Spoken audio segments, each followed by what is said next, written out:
Baik, langsung saja kita ke pembahasannya.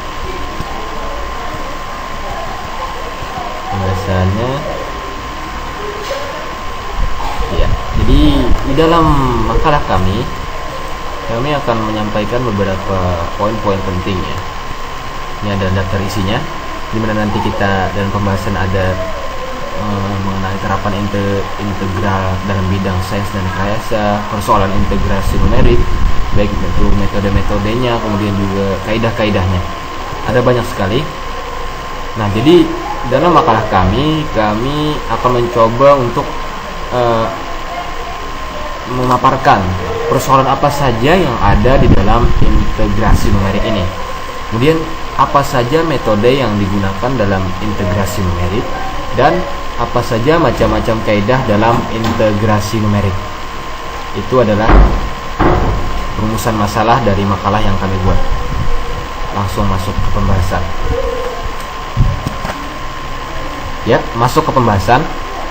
Integral adalah satu dari dua pokok bahasan yang mendasar di samping turunan. Integral suatu fungsi adalah operator matematik yang dipresentasikan dalam bentuk seperti yang ini. Maaf. Nah, kemudian jika dijabarkan maka bentuknya seperti ini.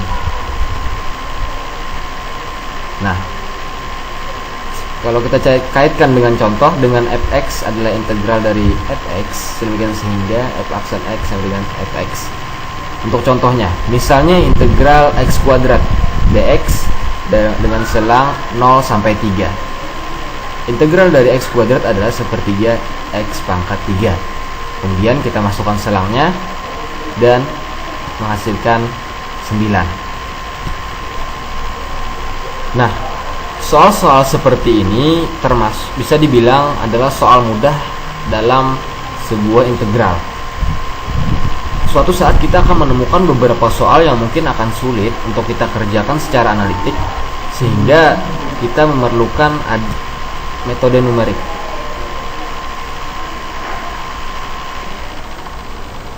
Ya, misalnya contoh soal seperti ini. Nah, contoh soal seperti ini untuk mengintegralkannya mungkin akan sangat rumit jika kita harus melakukannya secara analitik. Maka kita bisa menggunakan metode numerik sebagai solusi untuk menyelesaikan permasalahan soal-soal seperti ini. Jadi kesimpulannya, integral numerik dilakukan apabila yang pertama, integral tidak dapat diselesaikan secara analisis ataupun sangat sulit seperti contoh yang ini tadi. Yang kedua, fungsi yang diintegralkan tidak diberikan dalam bentuk analitis tetapi secara numerik dalam bentuk angka. Seperti itu. Kemudian kita masuk lagi ke pembahasan persoalan integrasi numerik. Nah, terdapat 3 pendekatan dalam menurunkan rumus integral numerik. Yang pertama, pendekatan pertama adalah berdasarkan tafsiran geometri integral tentu. Pendekatan ini digolongkan ke dalam metode Piast. Pendekatan kedua adalah berdasarkan polinom interpolasi. Nah, pendekatan ini digolongkan ke dalam metode Newton-Cotes. Sedangkan pendekatan yang ketiga ini, yaitu nilai integral diperoleh dengan mengevaluasi nilai fungsi pada sejumlah titik tertentu di dalam selang min 1 sampai 1, mengalihkannya dengan suatu konstanta, kemudian menjumlahkan keseluruhan perhitungan. Pendekatan ketiga ini dinamakan kuadratur Gauss. Nah, kita akan coba masuk ke metode Piast. Metode Piast. Pada umumnya, metode perhitungan integral secara numerik bekerja dengan sejumlah titik diskrit. Dengan rumus-rumus Piast seperti lebar tiap Piast adalah H sama dengan B kurang A per N. Kemudian titik absis Piast dinyatakan sebagai XR sama dengan A plus RH, dengan R sama dengan 1, 0, 1, 2 sampai N. dan nilai fungsi pada titik absis PS adalah fr sama dengan fxr.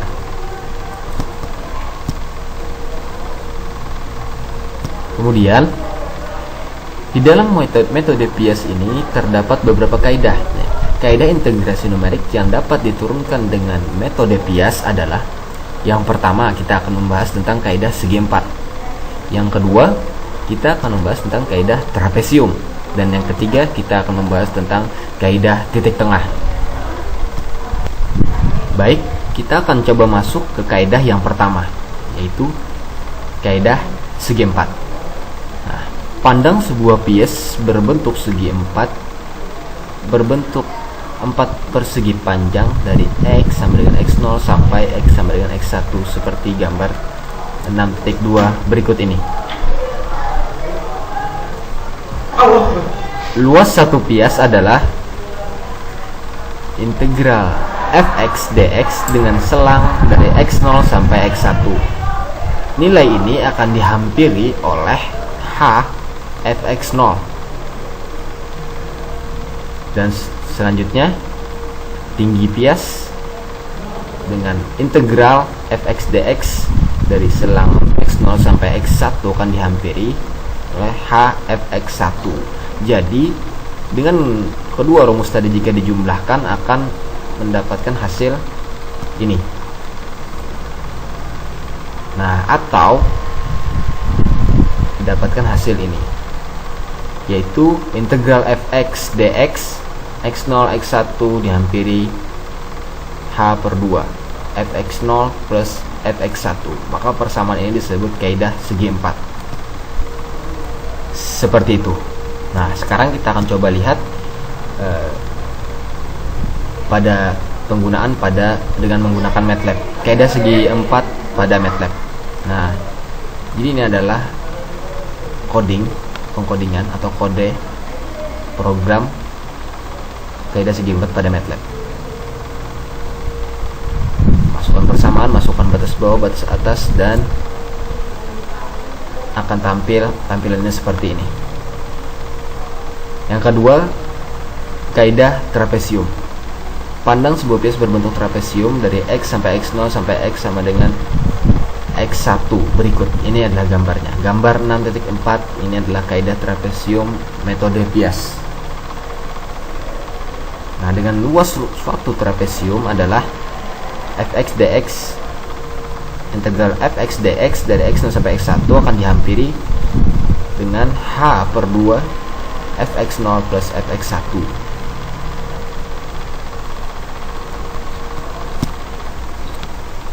Jika trapesium itu adalah trapesium gabungan, maka rumusnya adalah ini. Nah, sekarang kita akan masuk ke program kaidah trapesium pada MATLAB.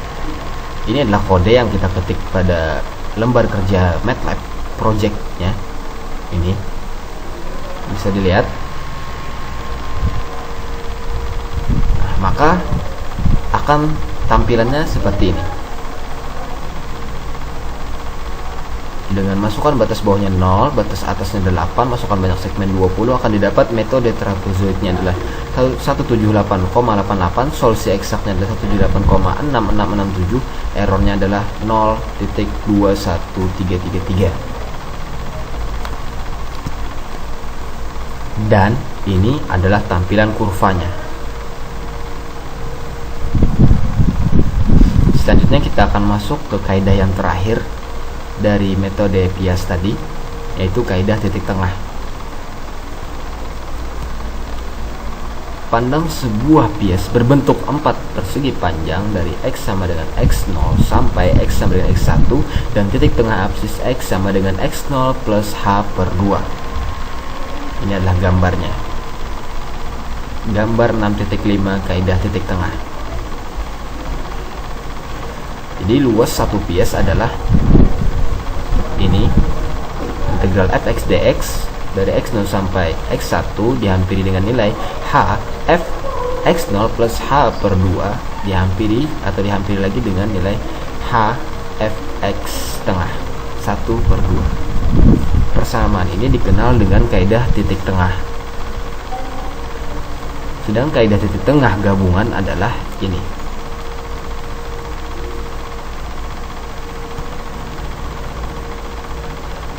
kita langsung masuk ke contoh. Contoh 3.1. Hitunglah integral dari eksponen x dx dengan selang 1,8 sampai 3,4 dengan kaidah trapesium. Ambillah h sama dengan 0,2, gunakan 5 angka signifikan. Penyelesaiannya adalah fungsi integratnya adalah fx, turunan dari integral x dx adalah eksponen x. Jumlah bias iterasinya adalah dengan menggunakan rumus n sama dengan b min a per h dengan memasukkan b nya adalah 3,4 dan a nya 1,8, sedangkan h nya adalah 0,2, maka didapat 8.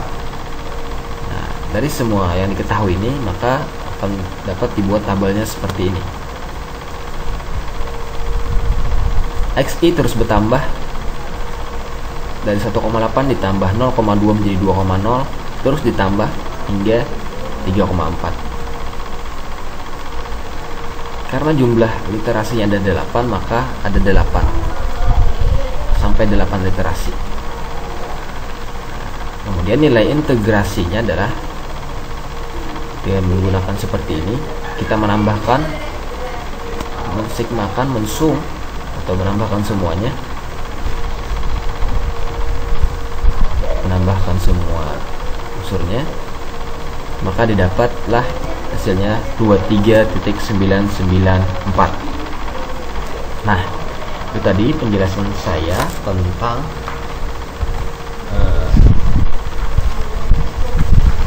metode Pias, kaidah-kaidah dalam metode Pias. Selanjutnya akan disampaikan oleh saudara saya Bahaudin Maksum. Pada Bahaudin Maksum saya persilahkan. Ya, lanjut ke materi 4. Galat metode Pias. Beberapa besar galat hasil integrasi untuk masing-masing metode. Misalkan, I adalah nilai integrasi sejati dan I aksen adalah nilai integrasi secara numerik.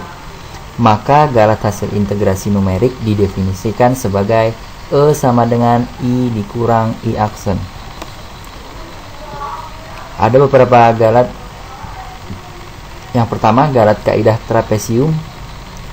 Galat untuk satu buah pias adalah E sama dengan integral 0 sampai h fx dx dikurang h per 2 dalam kurung f0 ditambah f1. Kita uraikan fx ke dalam deret Taylor di sekitar x0 sama dengan 0. Uraikan juga f1 sama dengan fx1 sama dengan fh ke dalam deret Taylor di sekitar x0 sama dengan 0. Maka kemudian kita dapatkan 0, kita dapatkan E sama dengan 0h pangkat 3. Untuk n buah pias, galat keseluruhan atau galat total adalah E sama dengan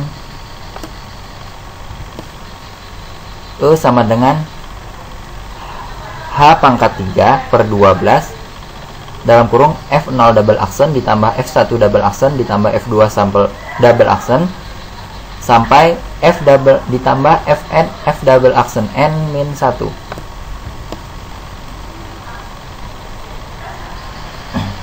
Ingat h sama dengan b min a per n, maka E sama dengan min n dikali min h pangkat 3 per 12 dikali f double aksen t sama dengan min b min a dikali h pangkat 2 per 12 f double aksen t sama dengan min h pangkat 2 per 12 dalam kurung b min a f double aksen t sama dengan 0 dalam kurung h pangkat 2. Jadi integral a sampai b fx dx sama dengan h per 2 dalam kurung f0 ditambah 2 sigma f1 plus fn untuk i sama dengan 1 sampai n min 1 ditambah 0 dalam kurung h pangkat 2. Jadi galat total integrasi dengan kaidah trapesium sebanding dengan kuadrat lebar pias. Semakin kecil ukuran h, semakin kecil pula galatnya, namun semakin banyak jumlah komputasinya. Untuk lebih jelas kita lihat pada contoh. Hitung integral 1,8 sampai 3,4 eksponen x dx dengan kaidah trapesium. Ambil H sama dengan 0,2. Perkirakan juga batas-batas galatnya. Gunakan 5 angka Benang. Penyelesaiannya yang pertama diketahui fx sama dengan eksponen s. Kemudian jumlah bias n sama dengan 8. Kita kerjakan, kemudian kita buat dalam tabel seperti ini. R dari 0 sampai 8. Ya, untuk R0 dan XR 1,8, maka FXR-nya kita dapatkan 6,050 sampai R yang ke-8 dan XR 3,4, maka kita dapatkan 29,964. Kita dapatkan nilai integrasinya untuk Fx0 sama dengan eksponen 1,8, maka kita masukkan ke dalam rumus yang di atas tadi, kita dapatkan hasilnya 23,994, dan nilai integrasi sejatinya kita dapatkan dengan rumus yang di atas juga. Kita dapatkan 29,964 dikurang 6,05, yaitu hasil eksponen dari 3,4 dan eksponen 1,8, maka hasilnya 23,914. Nah, setelah kita dapatkan nilai integrasi sejati, dan maka kita dapatkan galat hasil integrasinya adalah 23,914 dikurang 23,944 sama dengan negatif 0,080, yang memang terletak di antara galat minimum dan galat maksimum.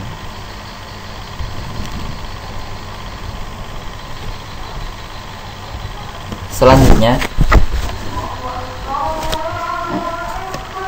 galat kaidah titik tengah atau akhir. Galat integrasi dengan kaidah titik tengah sama dengan setengah kali galat pada kaidah trapesium, namun berbeda tanda. Kaidah titik tengah lebih baik daripada kaidah trapesium. Sayangnya, kaidah titik tengah tidak dapat diterapkan jika fungsi fx tidak diketahui secara eksplisit atau hanya tersedia data berupa tabel titik-titik saja. Sebab kita tidak dapat menghitung nilai tengah fr ditambah 1/2. Ya, yang selanjutnya materi yang B tentang metode Newton-Cotes. Metode Newton-Cotes adalah metode yang umum untuk menurunkan kaidah integrasi numerik. Polinom integrasi menjadi dasar metode Newton-Cotes. Gagasannya adalah menghampiri fungsi fx dengan polinom interpolasi Pnx. Ya, di lambangan I sama dengan integral A sampai B fx dx, menghampiri integral A sampai B Pnx dx, yang dalam hal ini Pnx sama dengan A0 ditambah A1x ditambah A2x pangkat 2 ditambah hingga an min 1x pangkat n min 1 ditambah an pangkat n. Ya, ada beberapa kaidah metode dari Newton-Cotes yang terkenal. Ya, dari beberapa kaidah, diantaranya kaidah trapesium, kaidah Simpson 1/3, kaidah Simpson 3/8. Sebagai catatan, kaidah trapesium sudah kita turunkan dengan metode Piast. Metode Newton-Cotes memberikan pendekatan lain penurunan kaidah trapesium ini.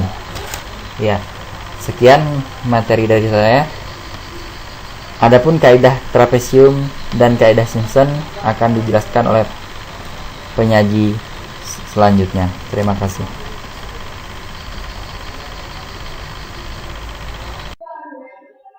Selanjutnya, beberapa kaidah integrasi numerik yang diturunkan dari metode Newton-Cotes itu 3 diantaranya yang terkenal adalah: yang pertama, kaidah trapesium; yang kedua, kaidah Simpson 1/3; dan yang ketiga, kaidah Simpson 3/8. Yang pertama, kaidah trapesium, yang mana kaidah trapesiumnya adalah seperti ini. Kemudian, galatnya seperti ini.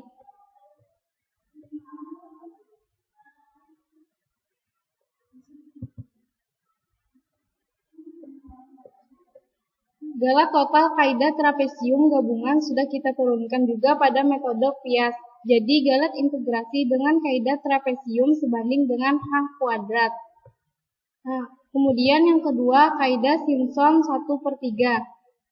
Hampiran nilai integrasi yang lebih baik dapat ditingkatkan dengan menggabungkan polinom interpolasi berderajat yang lebih tinggi. Misalkan fungsi f(x) dihampiri dengan polinom interpolasi derajat 2 yang grafiknya berbentuk parabola, bisa dilihat pada gambar 6.7 seperti ini. Kemudian persamaan yang ini disebut dengan kaidah Simpson 1/3. Sedangkan rumus kaidah Simpson 1/3 gabungannya adalah seperti ini. Penggunaan kaidah Simpson 1/3 ini menyatakan jumlah abselang n harus genap. Ini berbeda dengan kaidah trapesium yang tidak mempunyai persyaratan mengenai jumlah selang. Adapun kaidah Simpson 1/3 pada MATLAB seperti ini. Setelah program dijalankan dengan memasukkan fungsi persamaan f(x) sama dengan x pangkat 4 dengan batas bawahnya negatif 2 dan batas atasnya 2 dan intervalnya 6, itu menghasilkan luas hasil penghitungan metode Simpson 1/3 sama dengan 12,905. Contohnya seperti ini. Hitunglah integral 1/1 ditambah x dx dengan selang 0 sampai 1 dengan menggunakan yang pertama kaidah trapesium, yang kedua kaidah titik tengah, dan yang ketiga kaidah Simpson 1/3. Dengan jarak antara titik itu h sama dengan 0,125. Penyelesaiannya bisa dilihat seperti ini. Dengan kaidah trapesium itu menghasilkan 0,69412, kemudian dengan kaidah titik tengah menghasilkan 0,69266 dan dengan kaidah Simpson 1/3 menghasilkan 0,69315. Hasilnya tepat sama dengan nilai integrasi yang dihitung dengan kaidah Simpson 1/3. Jadi kaidah Simpson 1/3 memang unggul dalam hal ketelitian hasil dibandingkan dengan dua kaidah sebelumnya. Kemudian galat kaidah Simpson 1/3 bisa dilihat seperti ini.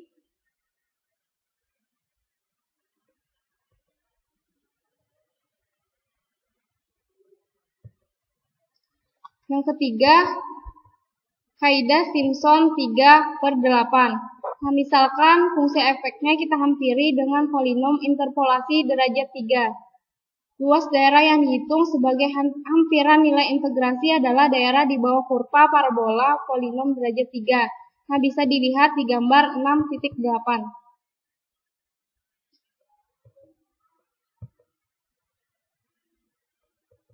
Kemudian, penggunaan kaidah Simpson 3/8 mensyaratkan jumlah abselang n harus kelipatan 3. Jadi, galat kaidah 3/8 Simpson gabungannya adalah seperti ini. Kemudian, kaidah Simpson 3/8 ditambah dengan galatnya dapat dinyatakan dengan integral seperti ini. Kaidah Simpson 3/8 itu memiliki orde galat yang sama dengan orde galat kaidah Simpson 1/3. Namun dalam praktek, kaidah Simpson 1/3 biasanya lebih disukai daripada kaidah Simpson 3/8. Untuk selanjutnya bisa dilihat seperti ini. Adapun program kaidah Simpson 3/8 pada MATLAB yang bisa dilihat seperti ini. Setelah programnya dijalankan itu dengan memasukkan batas bawahnya 0 dan batas atasnya 1 dengan fungsinya seperti ini, itu akan menghasilkan integral fungsinya 3,375. Kemudian yang keempat, metode integrasi numerik untuk h yang berbeda-beda. Secara ringkasnya itu untuk sejumlah abselang berurutan yang berjarak sama adalah genap. Itu menggunakan kaidah 1/3 Simpson. Kemudian untuk sejumlah abselang berurutan yang berjarak sama adalah kelipatan 3. menggunakan kaidah 3/8 Simpson, dan untuk sejumlah epsilon yang tidak berjarak sama dengan tetangganya itu menggunakan kaidah trapesium. Contohnya bisa dilihat seperti ini. Yang kelima, bentuk umum metode Norton-Cotes. Bisa dilihat seperti ini bentuk umumnya. Yang singularitas. Kita akan kesulitan melakukan menghitung integrasi numerik apabila fungsi tidak terdefinisi di X sama dengan T. Dalam hal ini, T kurang dari A dan T lebih dari B. T lebih dari A dan T kurang dari B. Misalkan dalam menghitung integrasi seperti ini. Fungsi fx jelas tidak terdefinisi di X sama dengan 0. Begitu juga untuk apabila perhitungan integrasi seperti ini. Fungsi yang tidak terdefinisi di X sama dengan T itu dinamakan singular.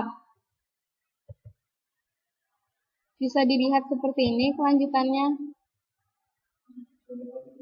Kemudian, contohnya, ubahlah fungsi integrasi ini sehingga menjadi tidak singular lagi. Penyelesaiannya seperti ini.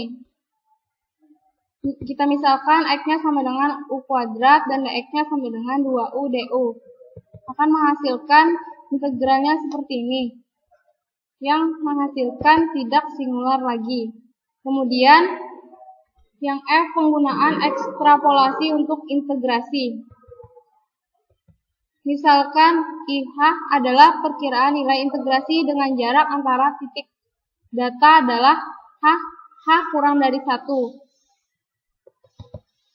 Nah, bisa dilihat seperti ini. Ada dua macam metode ekstrapolasi yang digunakan untuk integrasi. Yang pertama, ekstrapolasi Richardson dan ekstrapolasi Aitken. Yang pertama, ekstrapolasi Richardson. Ya, bisa dilihat seperti ini. Secara umum, kaidah integrasi ini bisa ditulis sebagai berikut ini. Ya, dengan persamaan 2 dan persamaan 2, 3, 4, 5 dan seterusnya itu akan menghasilkan persamaan 8. Yaitu yang merupakan faktor korelasi. Artinya, nilai taksiran integrasinya dapat dikatakan menjadi nilai yang lebih baik dengan menambah faktor korelasi tersebut. Contohnya, hitunglah kembali integrasi integral 1/1 plus X dx dengan selang 0 sampai 1. Dengan menggunakan ekstrapolasi Richardson yang dalam hal ini IH dan 2H hitung dengan kaidah trapesium dan hanya sama dengan 0,125. Penyesalnya bisa dilihat seperti ini.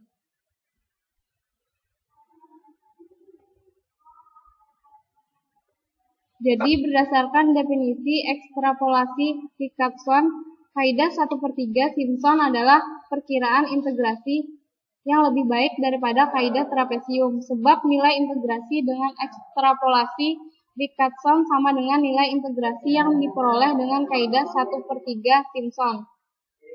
Yang kedua, metode Romberg. Bisa dilihat seperti ini.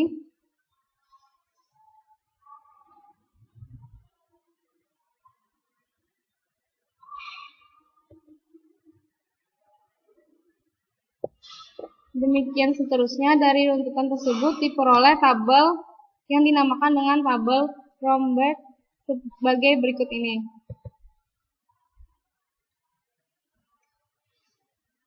Contohnya bisa dilihat seperti ini.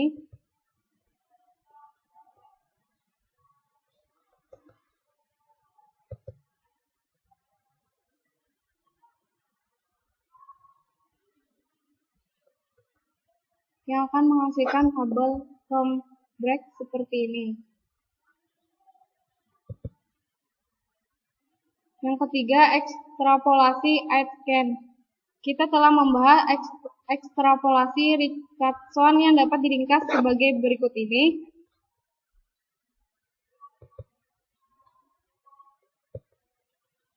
Dengan mengeliminasikan nilai C dan Q tidak diketahui untuk kasus ini menggunakan 3 buah perkiraan, I yaitu IH, I2H, dan I4H, yang menghasilkan persamaan seperti ini. Nah, persamaan ini dinamakan dengan ekstrapolasi Aitken.